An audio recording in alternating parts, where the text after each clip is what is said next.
discussion and agenda meeting dated March 9th, 2015. Flag salute by Ms. Whiteside. Pledge allegiance to the flag of the United States of America and to the republic for which it stands, one nation, under God, indivisible, with liberty and justice for all. Roll call, please. Mr. Amendola? Here. Ms. Amendola? Mr. Crown? Here. Mr. O'Brien? Here. Mr. Phillips? Here. Ms. Weitzel? Here. Mr. Hayes? Here. Mayor Bloom is absent. Solicitor Ayu? Here. Manager, Director Casserole? Here. Okay. I will entertain a motion to approve the bill list dated March 9th, 2015. So moved.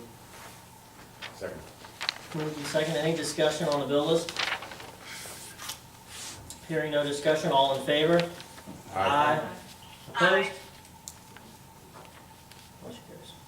I've been told that we do not have the minutes for February 23rd, is that what that is? Yeah, so we'll skip that. And we'll go into citizens' comments regarding agenda items only. So I'm looking at looks like everybody signed up is signed up to discuss the stuff that is on the public agenda. So we'll just go down the list. Please come up to the microphone, state your name, where you live. Try to hold your comments to 3 minutes. And first is Coletta Perry.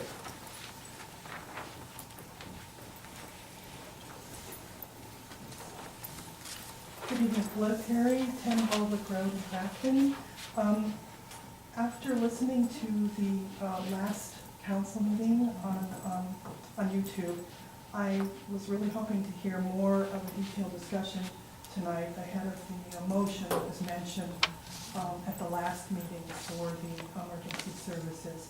And I had a few questions that I'm hoping that we'll hear some answers to tonight. One is that I'm wondering what the RFP process was, how it was announced, who the bidders were, what the results were. And then also there had been mention when I was watching that the current contract holders had been told that their contract wouldn't be renewed. And I was confused about why they might have been told that ahead of a vote here in council. And then thirdly, I'm wondering about the efficacy of the motion that they said they were going to be putting up to award it to the volunteer fire department, being an all-volunteer organization, and the criticality of the emergency services, along with the mention of the likelihood that it was going to be a subcontracted service, which I'm wondering how that's going to be the most economic and in the best interest of the community. And there had been mentioned about how it goes along with the unified plan, wondering a little more detail about that, and also about consolidation efforts and how that dovetails into which consolidation efforts are being discussed. So thank you very much. Okay. And I hope to hear answers to those questions. Okay, thank you. Next is Charlene Kenke. Sharon Kennedy, neighbor of Fairview Avenue. I have a question. I made a comment last year that I didn't like, or I didn't think it was fair to public is the way you do committee meetings. It seems like an awful lot of stuff goes on behind the scenes and the public doesn't know what's going on. It's brought up here, it's voted on, it's kind of rather quickly. And then what really brought it to my attention was last week, the last meeting, when Fred mentioned, we've had meetings and discussions and oversight about their ambulance and everything, and we haven't heard a word about this. So was there a meeting that was scheduled that you wasn't advertised or we missed? Can we answer that? You can. We've had some meetings with the police chief and the fire chief and a couple of the different council people. And then the manager said Public Safety Committee has been meeting and discussing several options. Yes. Well, I thought at Public Safety Committee's meeting that the public is supposed to be notified. Well, the committee is made up of the chairman, and president and the fire chief. Yeah. So I, But I think public's supposed to be allowed to go to committee meetings. not committee meeting. That's what he called it when he was talking, that's why I wondered, wondering what was going on. Maybe if you could give the dates and times and who attended the meetings, that would be helpful to the public. But it makes you wonder if it's going on for just this one thing, how many other times is it going on? But the public's not informed. That's all I have to say.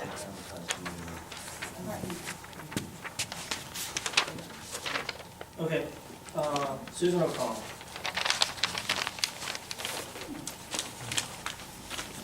Susan O'Connell, 22 Creighton Avenue. My questions pretty much go along with what Ms. Perry and Ms. Cranky were bringing up. I also had concerns because the temporary, or whatever his title is, borough manager did state there were public safety committee meetings. I try to keep pretty well up to date and well versed on what's going on here in the borough, and I didn't see anything advertised. That's the first I was aware that anything was going on with EMS. I'm really very concerned that today is March 9th and the contract with the EMS expires April 4th. And quite frankly, looking at last week's, or 2 weeks ago, the council meeting, there were obviously 2 people on council who had no clue what was going on. And in their defense, I get the feeling that they just weren't in the loop on it. So if 2 members of council didn't know what was going on, I'm sure that it's no surprise the public doesn't either. So I hope this evening that what we hear is a full discussion, full disclosure as to what the meetings have been, what the conversations have been, what brought us to this point where we are, whatever it is that's going on. I noticed that it says discussion on the agenda tonight, which was a surprise because from last meeting it sounded as if there was going to be action this evening. I'm happy if there's not going to be action, that there's actually maybe going to be information provided to us. I know that there was some discussion back when I was mayor in 2008 with regard to some different things with the fire department and EMS. I'm concerned these issues have come up again. Anyway, I just hope that we get good information and that you guys really do know what you're doing here, okay? Thank you. And Mike Nemec. I'm good for right now. I'm okay for right now, thank you. You don't want to speak? You know what, actually, I will. Okay. I'm Michael Nemec, I'm Chief of Robinson EMS. I missed the meeting last time, but I heard a little bit of brief discussion that you guys are considering subcontracting out to the fire department to manage your emergency medical services. Now, the fire department is an excellent fire department, but they specialize, their specialty is fire, correct? My concern is if you're letting them manage or, subcontractor EMS service, they actually they didn't know the rules and regulations because they were running a QRS service that wasn't inspected and wasn't licensed by the state, which opened you guys up to a huge liability if something happened during their care of a patient.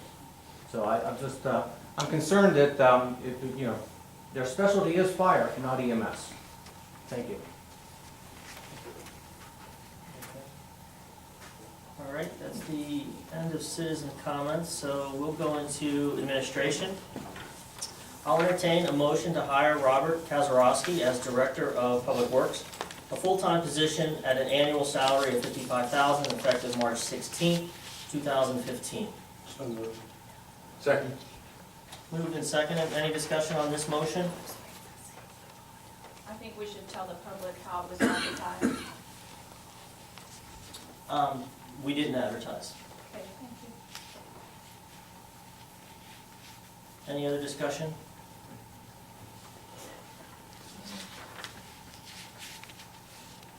Hearing no discussion, let's do a roll call vote. Mr. Amendola? Yes. Ms. Amendola? Yes. Mr. Crown? Yes. Mr. O'Brien? Yes. Mr. Phillips? Yes. Ms. Weitzel? No. Mr. Hayes? Yes. All right, I'll entertain a motion, and I expect there to be discussion on this one. I'll entertain a motion to change the 2015 council meeting schedule to the first and third Monday of each month with holiday adjustments as necessary. So, second. All right, so moved and seconded. So, I didn't expect this one to be on, I did, talk about this with Manager Trent. I didn't notice that it was a motion to change. So basically, here's what's happened. John entered into a contract, with another firm that began at the end of March, in anticipation that he would no longer be our interim manager because we were supposed to have hired one in February. So he has a permanent conflict on the fourth Monday of the month. So we don't actually have to change the meetings, but we have to recognize that he can't be here on the fourth Monday of the month. Because I know the mayor has a conflict if we change this to the first and third all the time. And I'll have a conflict if we have it on any other day than Monday. So, you know, I'm willing to hear what people's thoughts are about changing it, not changing it, how they feel about, you know, John not being able to attend the fourth. John did mention that Debbie can fill in his stead. Unfortunately, though, she had a conflict as well at this meeting. So, I mean, we probably have to predict that would happen on occasion. So, that's where we're at. I got a problem with it. Whenever we changed it to Mondays for you, I rearranged my schedule. I had obligations on those days, but I rearranged my schedules so I would have that time off to be here. Now you're gonna ask me to rearrange my schedule again. Well, I'm not inclined to change it. I just want to make sure the council's okay, that they understand that the manager can't be here on the fourth Monday moving forward. I'm actually perfectly fine leaving it as is. But, you know, if council believes that the manager must be there, he cannot be there on the fourth Monday. All I'm saying is it's pretty bad when we gotta constantly change it. I know you're willing, you know, you're. Yes. We don't have to change it, right? And as I said, I'm not inclined to change it. So what are other people's thoughts? We're talking one meeting maybe for a month, maybe 2 months. Well, that's very optimistic that we'll have a manager in that time. I don't think so. I mean, hopefully, but John's contract was extended for 6 months. I think we should, you know, enter into this knowing that he's gonna miss 6 meetings if that contract completes.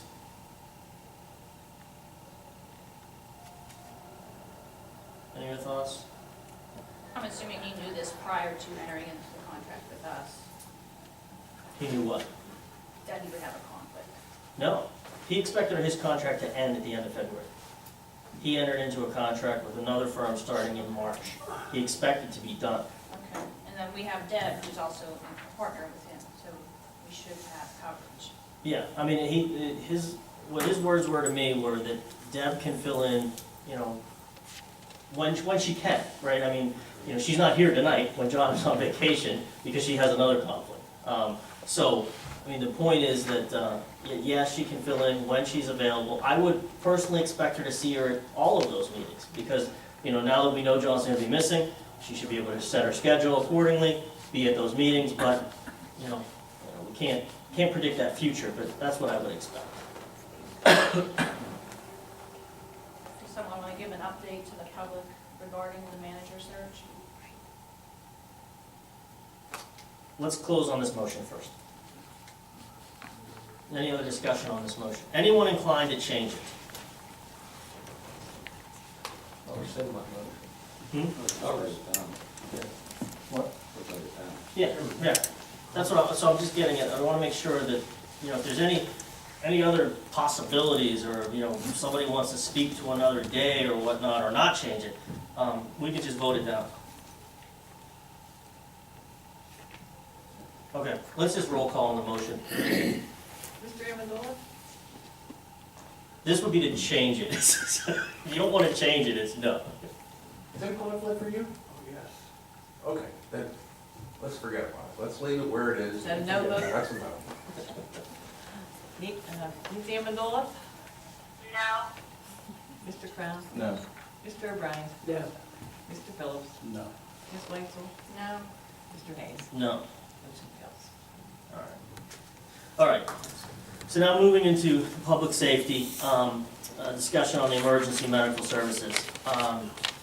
So just a little bit of background here, what happened and why we're in the state that we're in. So we, as a council, have been reviewing the professional services for all of our professional services. We haven't approached all of them, but we looked at labor attorney, we're looking at solicitor, and we've been reevaluating who actually acts on our professional services. To that end, the Robinson EMS professional service was going to automatically renew if we didn't give notice to them that we didn't want it to automatically renew. That wasn't a decision to not contract with Robinson Emergency Medical Service. It was just a decision to not let it automatically renew. So we had to make that decision several months back. We did that, and the contract is up as of April 4th. So we have to identify who's going to do the emergency medical services. I think Robinson's still in a position to be awarded that contract, but we have to make a decision. What was been proposed by the Crafton Volunteer Fire Department is to subcontract out, to basically be the entity in charge of selecting and evaluating the EMS. So, do you want to, Mike? Do you want to give some comments on what your thoughts are on? Well, Manager Trant had asked if there's a better process. That for years there was no oversight of the EMS. Basically, it's fell through the cracks. There was nobody on council or in the borough overseeing. So he had made a suggestion that we act in that role. Can I stop you for a minute? We have a sitting member of council on the board of directors providing oversight. Yes. How many board meetings have you been to? I haven't been any. So there has not been any oversight. So John had mentioned, said, hey, could you guys do it? We kind of still would pick the provider. You guys would oversee making sure that there's performance criteria, as he suggested. There would be performance criteria in terms of response, what type of ambulance would get either ALS, BLS, all those types of things. So with that, we went back, said, hey, would you want to do this? Okay, yes. Met again, John said, okay, bring it back. Can you have somebody, or could you have a process by which you meet the criteria of a contract? And what criteria can we use? So we did some of that, and then, last week, Fred, Mr. Amendola brought it up, and that's where we are at in the process. Okay, do you want to give any color on to what your thoughts are on who could provide the service and what the level of service would be? Yes, there's, in this area, there's probably a couple different processes. We also talked about the continuity. We had the fire study done by the DCED. Part of that said that there should be some type of consolidation between Carnegie and Ingram and Crafton. Within the consolidation, Ingram has an EMS, Carnegie has an EMS, we run QRS. So trying to bring all those entities into one kind of mix to make sure we're getting the best possible service, and we'll tie in the rest of the consolidated services, intergovernmental cooperation agreements and all those types of things. To that end, working towards that end is how we work towards that. Okay. So that's the goal we were working towards, is working with that consolidation with the DCD. We actually, Rob Brady from DC actually came in February, sat down with us, met again, said, okay, here's what you can do, here's some of the things that have worked statewide, maybe you guys should look at these type of models and those types of things. Okay. Questions? And I just wanted to address Mr. Namick said that the QRS was not in contract, or was not certified. It was certified. We did talk to the certifying authority for that, which was EMSI in Robinson on Churchill Road. They told us to go ahead and do what we were typically doing. The recertification process would be ongoing until we ran into the roadblocks of the medical command doctor, and then further with the EMSI. Soon as that was told, like, no, this isn't going to happen, QRS has not run since that point. So it is never run uncertified. Okay. Mike, you say it was certified? It was certified. On what date? Recertification is still held up by EMSI. So it has not run Certified since. yet. No, it has not run since it has not been certified. It will be recertified. They just talked to, I believe his name is Smith, Mr. Smith from EMSI. All the documents are there. It's up to him, I guess.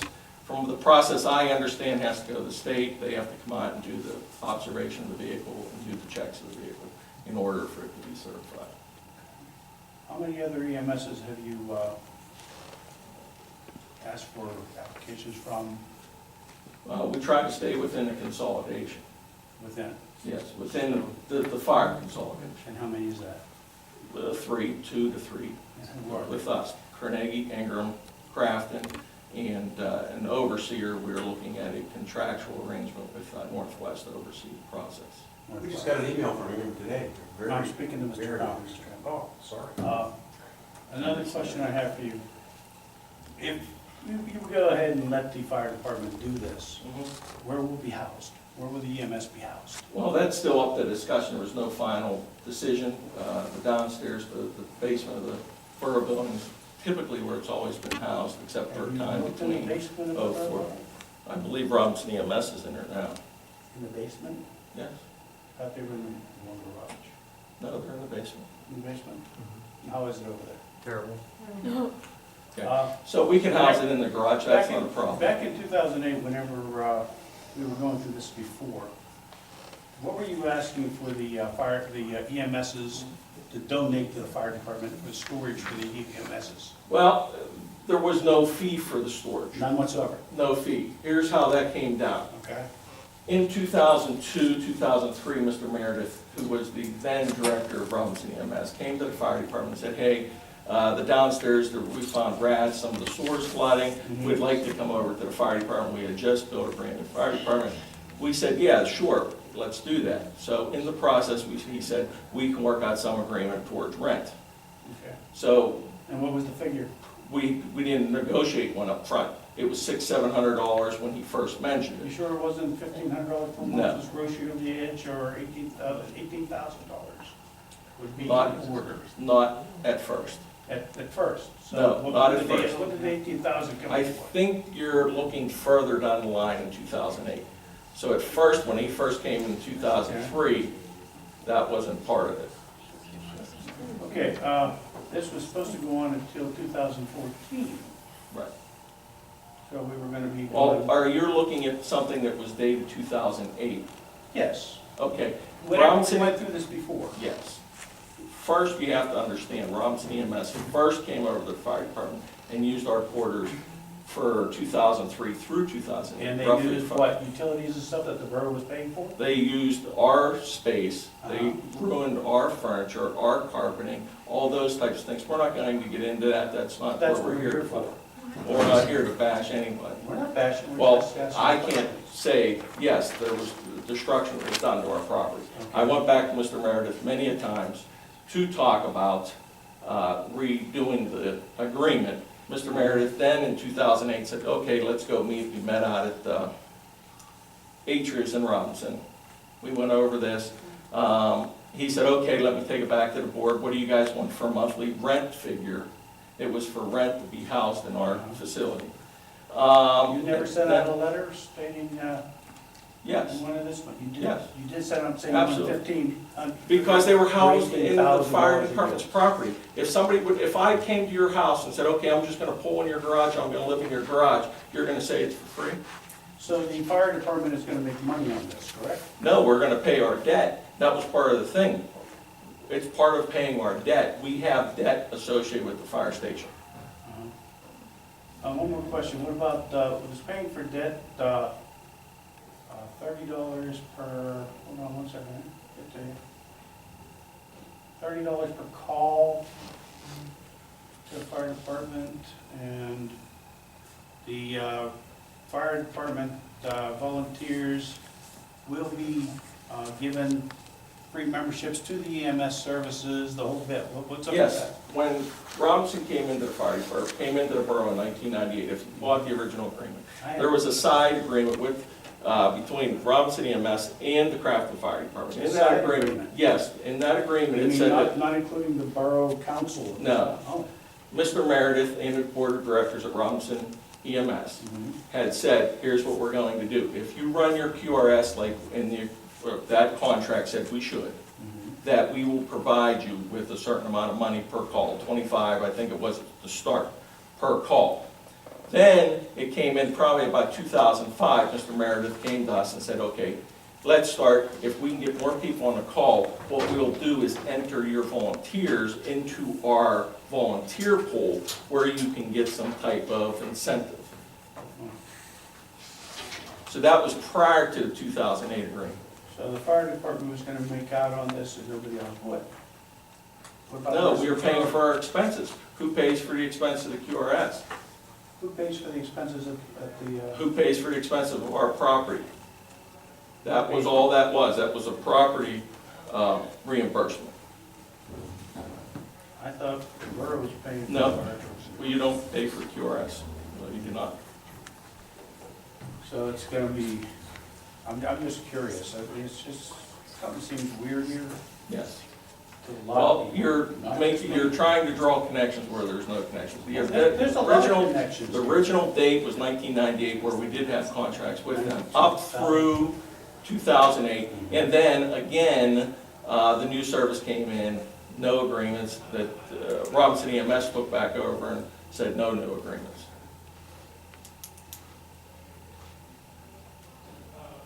And this new agreement, if there would be one, would not have anything for the fire department either. I was just hoping somebody turned the fan on in here. I really did, Well, something sticks. I don't think so, but that's okay. Yeah, I mean, if you're trying to draw parallels between something that happened then that shouldn't happen now, explicitly, what is it, because that's valid, right? Okay, what then that happened shouldn't was, happen okay, now? Robinson did not give them their money. Robinson was asked to leave, Northwest was stuck in their spot. Now I see a thing here where the fire department wants to take control of this, and they want to put Northwest in that spot, which is, I think is kind of odd. I'm sorry, I couldn't hear everything.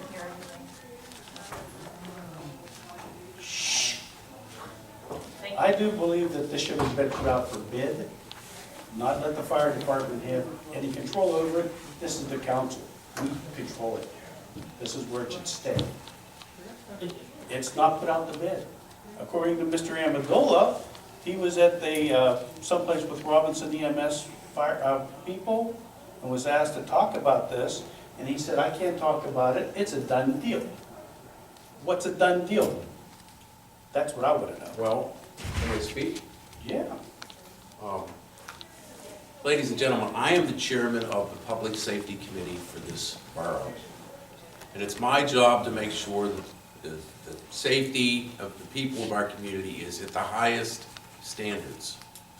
I have been studying reports that were submitted to us by REMS. The reports go back about 25 months. In the past 25 months, there have been 1, 2, 3, 4, 5, 6 reports that I haven't found. So we would say that the reports that I have studied go back, there are 18 of them in the past 25 months. So I have 18 reports submitted by REMS to us about their response time. Now, I've looked at the National Fire Protection Agency, and their standard is 8 minutes. A REMS, an EMS ambulance should be, their response time should be under 8 minutes. And in studying this and making a flow chart, it seems like REMS has hit that goal 4 times in 18 months. Now that's totally unacceptable to me. And I'm the one that started the... Excuse me, you can't speak. Sorry. I'm the one that's looking into this. I am the one that said that more than an 8-minute response, and I have all the paperwork. If anyone would would love to look at it. There are heart attack situations, there are breathing situations, and if anybody thinks they can hold their breath for more than 30 seconds, I challenge them to do so. I think that our residents deserve the highest standards of efforts in our EMS service, and it's just not happening here with REMS. When Northwest served a